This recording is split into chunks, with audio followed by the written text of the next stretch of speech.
Salut à tous les amis. Avant de commencer cet nouvel épisode, je souhaite la bienvenue à tous les nouveaux abonnés de ma chaîne. Et je tiens aussi à vous remercier pour votre soutien et vos commentaires. Ça me motive énormément à créer de nouvelles vidéos. Un énorme merci à Clément Exploration, car grâce à lui, beaucoup d'entre vous m'ont découvert. Merci beaucoup Clément. Et bien sûr aussi, merci à son équipe, Gilles et Alex. Allez, c'est parti pour une nouvelle aventure.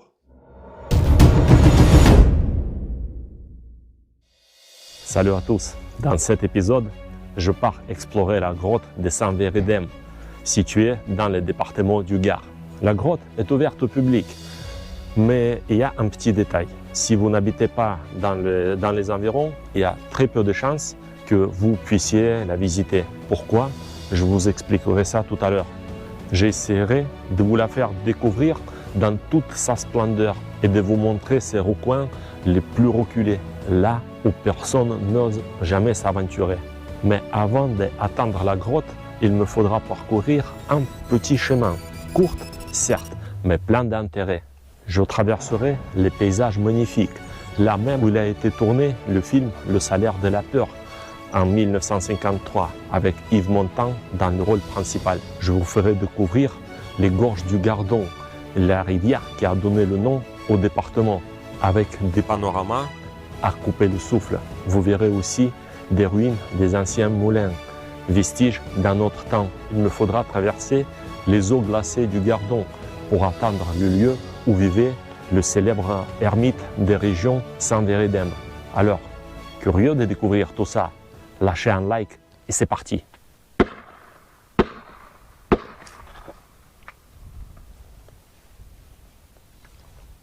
Moi, c'est Vlad et je me consacre à l'exploration de toutes sortes de galeries, de constructions souterraines et de grottes. Et sur cette chaîne, je partagerai avec vous mes aventures sous terre et parfois au-delà. Vous voulez savoir ce que l'obscurité nous cache? Alors, vous êtes au bon endroit.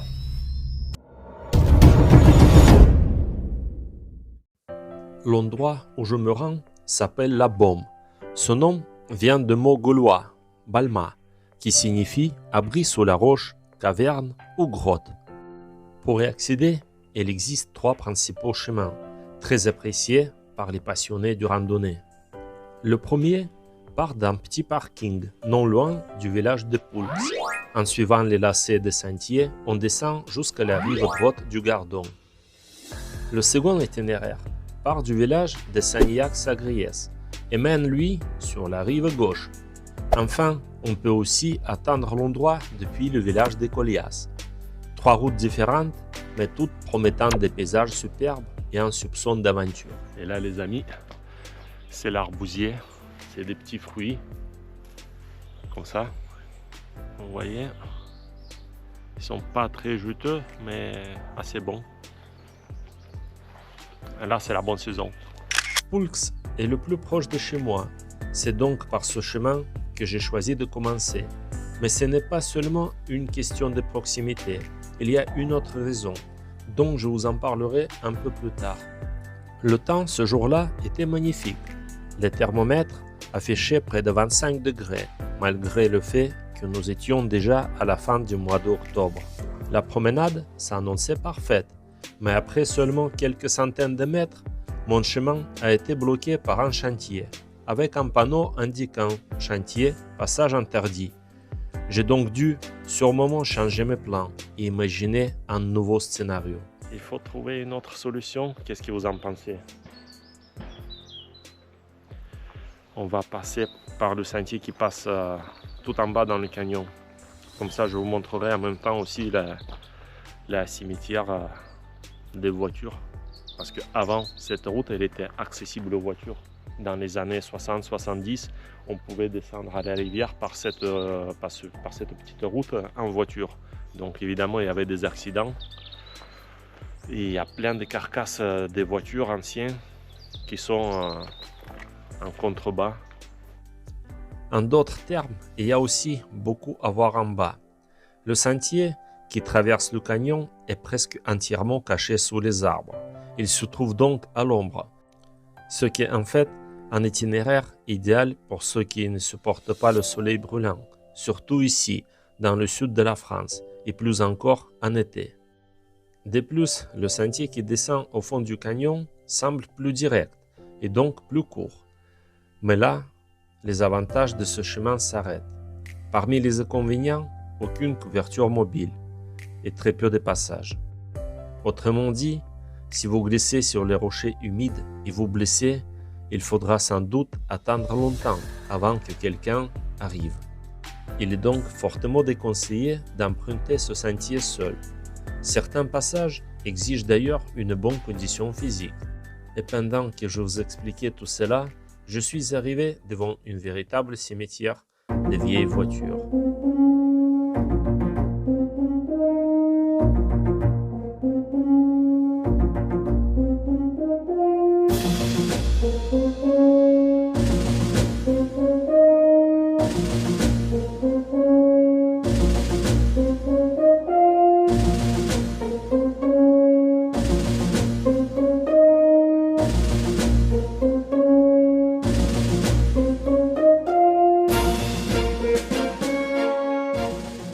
Donc la route, elle passe à une quinzaine de mètres au-dessus du moi. Donc imaginez que cette voiture, elle est tombée d'en haut.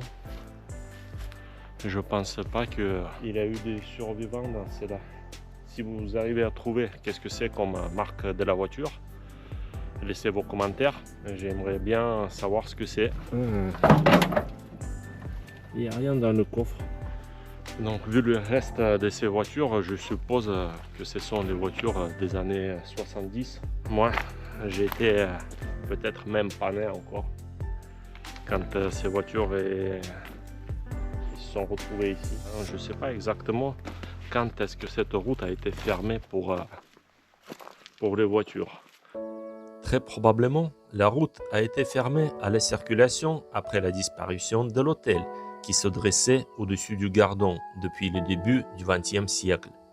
Attendez, je ne vous ai encore rien dit sur ce hôtel.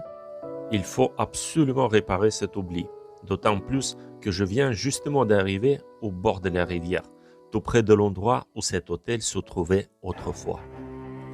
Je veux adresser un grand salut à Clément Exploration et sa fameuse phobie. Ces images sont spécialement pour toi, Clément.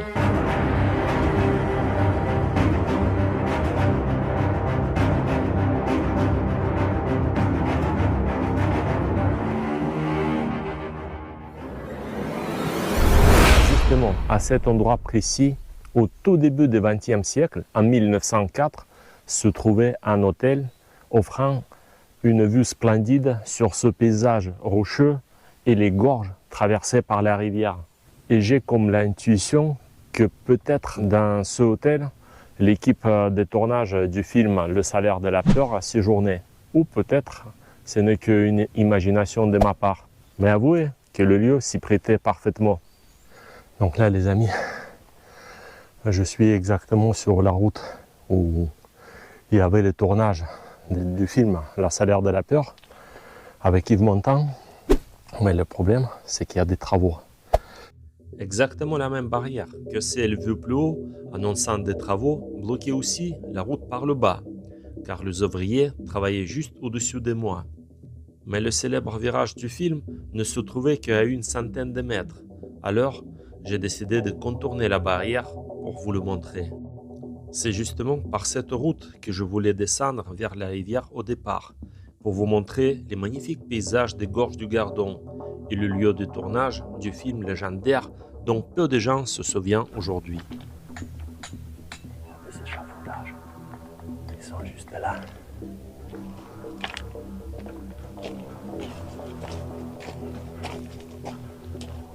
Là, je suis passé.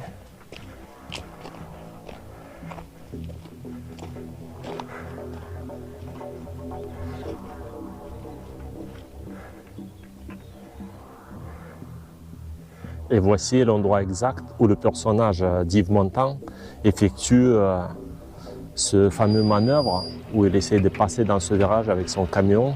Donc il recule sur une plateforme en bois qui est très mauvais état. et il est suspendu au-dessus du vide. Donc il doit reculer sur cette plateforme pour pouvoir prendre le virage qui est assez serré. Donc c'est un épingle qui est juste derrière moi, vous le voyez. Donc voilà, et je suis là et je vais vous montrer en fait la vue qui s'offre à moi d'ici. Donc son coéquipier, pris de panique face à une telle manœuvre, il s'enfuit en courant, très terrifié. Une scène culte, et quand on voit le lieu, en vrai, on comprend pourquoi. Donc voilà, c'est cet endroit-là, exactement.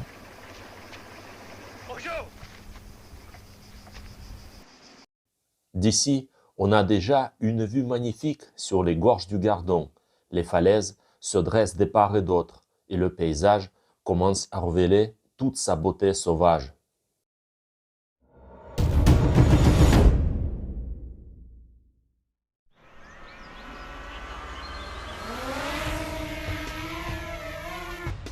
On peut déjà apercevoir le but de ma randonnée, la grotte de Saint-Vérédem. Mais avant d'y parvenir, il me faut descendre jusqu'à la rivière pour vous montrer les ruines des anciens moulins, témoins silencieux d'un passé oublié. Me voici sur la rive droite du Gardon, où m'attend le moulin de la Rasclose, datant du XIVe siècle. Ce moulin, vaillamment fonctionné jusqu'à la fin du XIXe siècle, soit près de 500 ans d'activité. Il servait également de petite forteresse, comme en témoignent les meurtrières encore visibles dans ses murs. Et pour résister aux crues puissantes du Gardon, les bâtisseurs de l'époque ont eu une idée les plus ingénieuses. Le mur exposé au courant est construit avec un angle saillant qui agit comme un véritable brise-vague. Allons maintenant traverser sur l'autre rive pour nous rapprocher de notre objectif. Les eaux du Gardon sont glacées et ici, dans les gorges, aucun réseau mobile ni poste de secours à proximité. La baignade est donc strictement interdite. Mais malgré cela, les gens viennent quand même s'y rafraîchir pendant les journées brûlantes d'été, au risque de gros ennuis. J'ai quand même mouillé le pantalon. Donc voici le moulin de la barque renversée. La particularité de ce moulin, c'est qu'il est fixé sur la roche. Il a la forme de bathyscaphe et pendant les grands crues, il est censé être submergé. Il passe sous l'eau complètement. Et là, c'est encore une solution très originale de l'époque. Voilà. Donc, on est ici.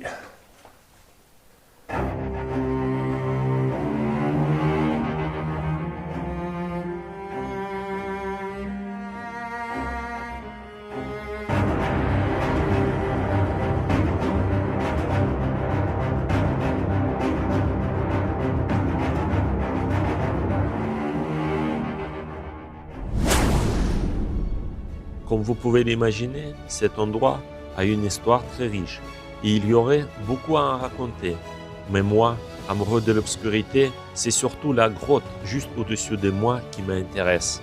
Et pendant que j'avance, je vais vous raconter un petit peu que la grotte, elle a deux accès naturels. Et cette grotte, elle est en forme de tunnel. On va passer par l'entrée bas qui se situe à 30 mètres au-dessus du Gardon. Et la sortie, elle se trouve à 50 mètres au-dessus du Gardon. C'est un tunnel naturel en pente et on va le découvrir ensemble. Et maintenant, une information très importante. La grotte n'est accessible aux visiteurs que pendant 4 mois et demi par an. La raison?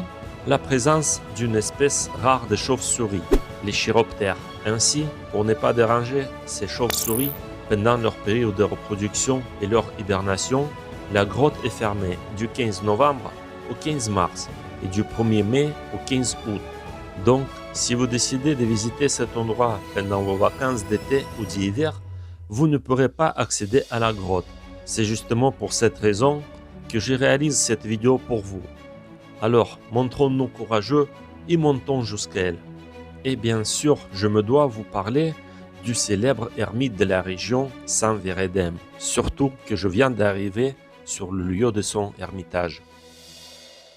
Donc là, je suis arrivé sur le lieu de l'ermitage de San Veredem. Qui c'est ce San Veredem?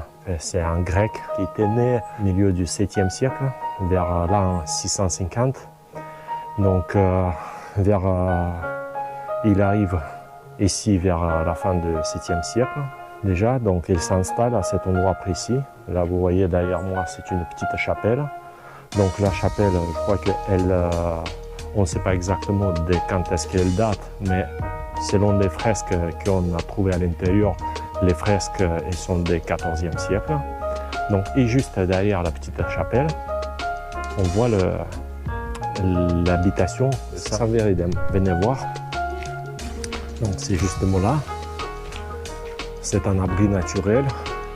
Et c'est ici où il habitait.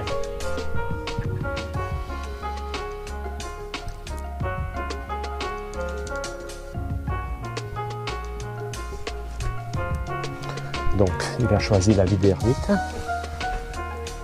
Il a passé ici quelques années. Plus tard, il était rejoint par Saint Gilles.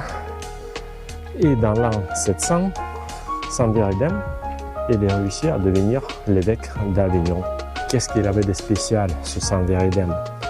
Il paraît qu'il pouvait soigner les boiteux. Donc, les femmes stériles, après avoir passé dans son habitation, elle ressortait enceinte.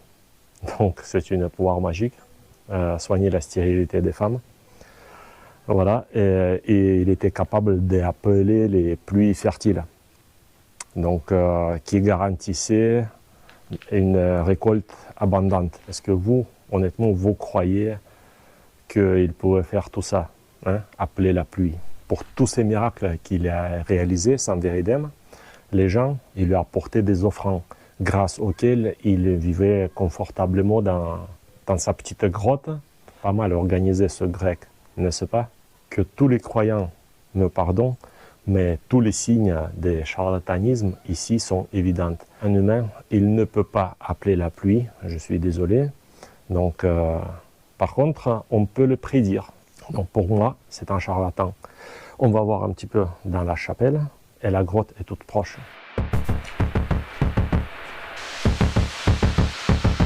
Donc vous voyez, les fresques, ils datent du 14e siècle. Le reste en fait des fresques.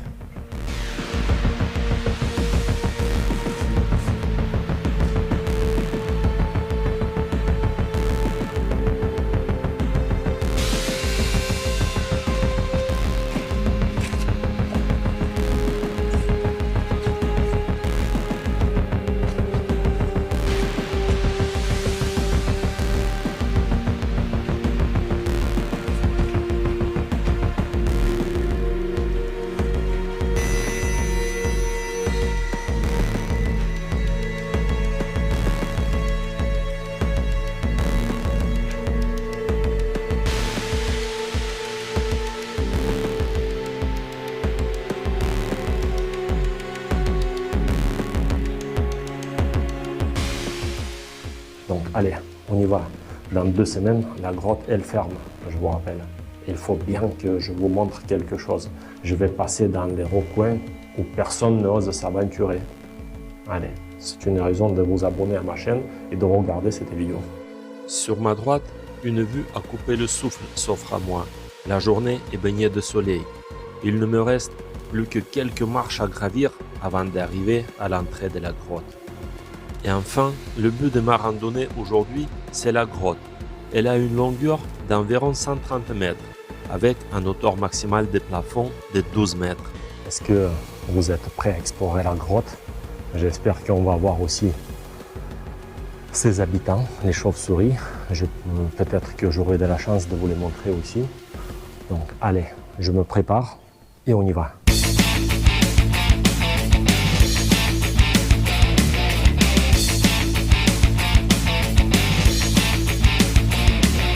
Et là, je crois que on y est prêt, non? Il manque juste la torche et on y va.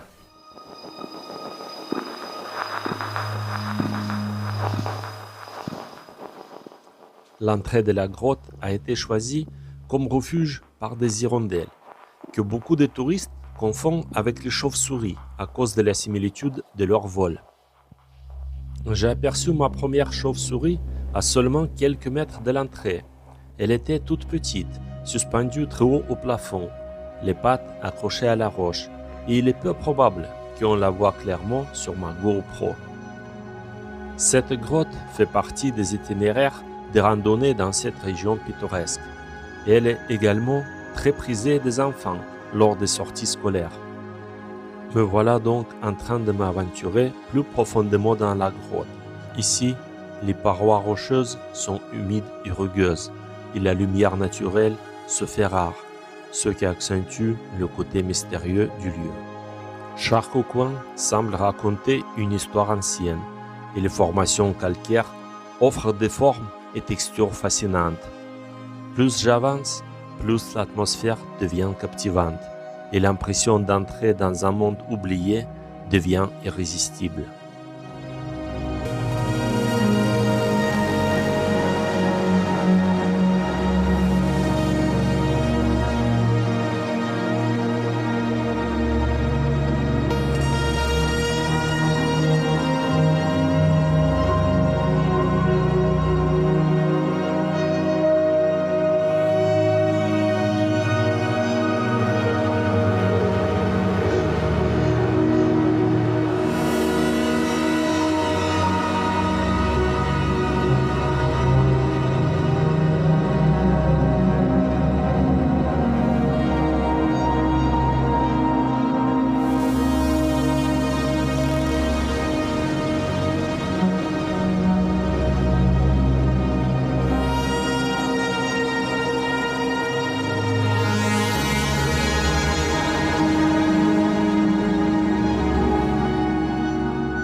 Et pour rendre l'hibernation des chauves-souris plus confortable, quelqu'un a eu la bonne idée d'étendre un fil métallique sous le plafond. Mais apparemment, ce dispositif ne fait pas l'unanimité, car les chauves-souris préfèrent toujours dormir accrochées aux voûtes des pierres.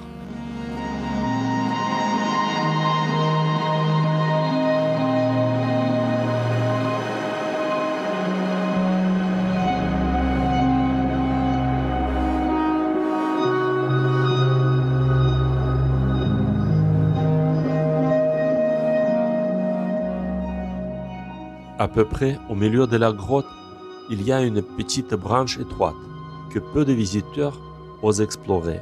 Vous allez donc voir des images exclusives. Mais si vous êtes claustrophobe, mieux vaut ne pas regarder, car le passage semble très étroit. Qui sait, peut-être que je réussirai à découvrir une nouvelle salle de la grotte, inexplorée jusqu'à présent par quiconque. Donc il y a le petit passage derrière moi. Je vais prendre le risque et je vais m'aventurer dedans pour voir si on ne découvre pas une autre salle inconnue de cette grotte. Allez, on va voir ça. Donc vous comprenez maintenant pourquoi j'ai mis les protections des genoux. C'est pour pouvoir passer par ici. Donc certainement je vais me salir un petit peu, mais bon, il faut aller voir. Soit on est un explorateur, soit on n'y est pas. Ce passage latéral qui ressemble à un terrier de lapin m'a intrigué depuis longtemps. Je suis certain que la plupart des visiteurs de cette grotte passent devant sans même y jeter un œil, mais pas moi. L'histoire connaît de nombreux cas où des explorateurs, en s'aventurant dans des galeries étroites, n'en sont jamais revenus. J'en avais aucune envie d'allonger cette liste, mais ma curiosité a pris le dessus. Oh, c'est un petit peu difficile de passer avec le sac. Je pense que je devrais l'enlever. Et à ma grande surprise, ce couloir s'est révélé bien plus vaste qu'il ne paraissait de l'extérieur.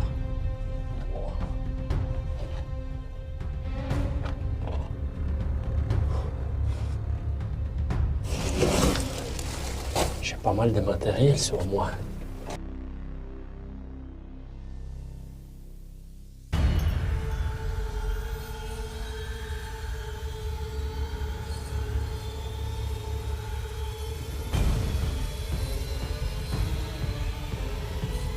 Dans ce genre d'endroit, il est fortement recommandé de ne pas venir seul. L'idéal, c'est d'y aller au moins à deux. L'un rampe pour explorer, pendant que l'autre reste à l'entrée avec le matériel, prêt à appeler à l'aide au cas où quelque chose tournerait mal. Mais alors se pose la question de l'organisation d'une telle exploration. Il faut que deux personnes soient disponibles en même temps, que la météo soit favorable, et ainsi de suite. Vous comprenez bien qu'il faut que de nombreux facteurs s'alignent. C'est pourquoi je pars presque toujours seul dans mes explorations. D'ailleurs, aucun de mes amis n'est vraiment intéressé par ce genre d'endroit. Et quand on se retrouve là où le pied de l'homme se pose rarement, on se sent comme un véritable explorateur, submergé par une vague d'émotions intenses. Là, je peux laisser mes affaires là.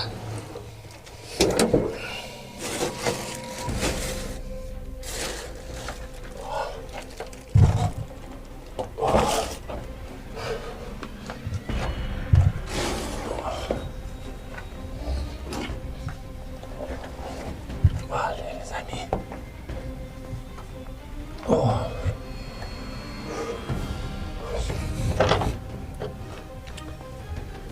Hop, il y a des petites inscriptions sur les murs. C'est que je suis pas le seul visiteur dans cette grotte.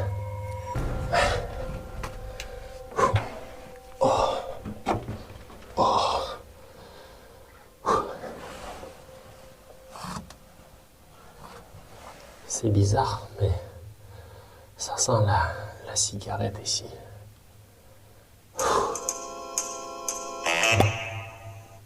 C'est qui peut fumer ici? J'espère que c'est pas le gnome qui fume là. Hein? Non, regardez-moi ça.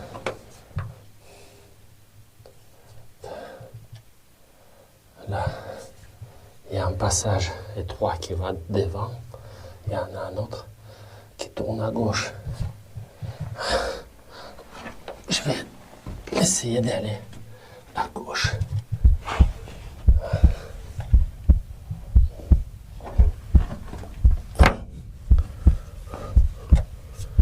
Oh.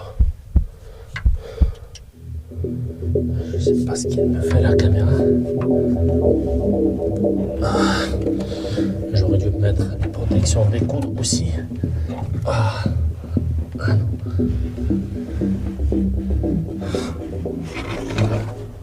Voilà.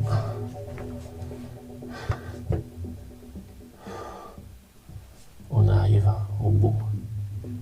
C'est une impasse. Il n'y a plus de passage. Ah. Vous voyez, ces morceaux de verre, c'est pas les hommes préhistoriques qui ont laissé ça. Ça doit être les archéologues. Ah.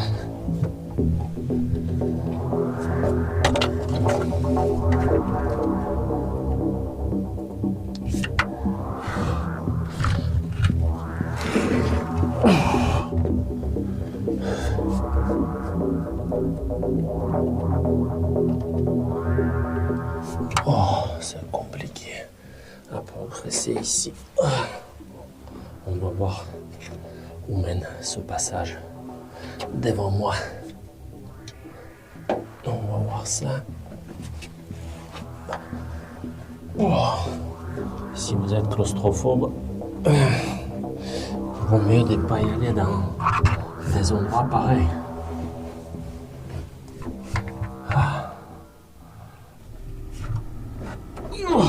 On peut rester coincé ici assez facilement. Je crois que... Ah, vous voyez ça? Je crois que c'est la fin de notre aventure. Je suis coincé, bloqué. Et devant, il n'y a plus rien. Voilà. Il n'y a rien devant. Donc voilà, je pense que nous avons exploré cette petite galerie qui nous mène nulle part. Malheureusement, on n'a pas trouvé une autre salle de cette grotte. Et maintenant, je dois faire demi-tour. Il faut que j'essaye de faire demi-tour. Et on va se diriger vers la sortie parce que je dois aller bosser après. Et je suis déjà en retard. Malheureusement. Les archéologues affirment que cette grotte était habitée depuis l'époque du Paléolithique, c'est-à-dire il y a plus de 700 000 ans. De nombreuses fouilles archéologiques y ont été menées, les premiers à la fin du 19e et au début du 20e siècle. Puis, les recherches ont été interrompues. Plus tard, seuls quelques amateurs d'archéologie s'y sont aventurés, jusqu'à ce qu'en 1976, les fouilles soient relancées et plus de 100 mètres cubes de terre y ont été tamisés. De nombreux artefacts ont alors été découverts, les pointes des flèches en pierre, ainsi que les fragments de poteries, tout aujourd'hui exposé au musée de Nîmes. Et pendant ce temps, je me suis peu à peu rapproché de la sortie, et donc de la fin de cet épisode. Là les amis, me voilà, je suis sorti de la grotte de l'autre côté. J'espère que cette vidéo vous a plu. N'oubliez pas de mettre un like, de laisser vos commentaires pour me soutenir et de vous abonner à ma chaîne. Et quant à moi, je vous dis à bientôt et on se verra quand on se verra. Ciao, ciao.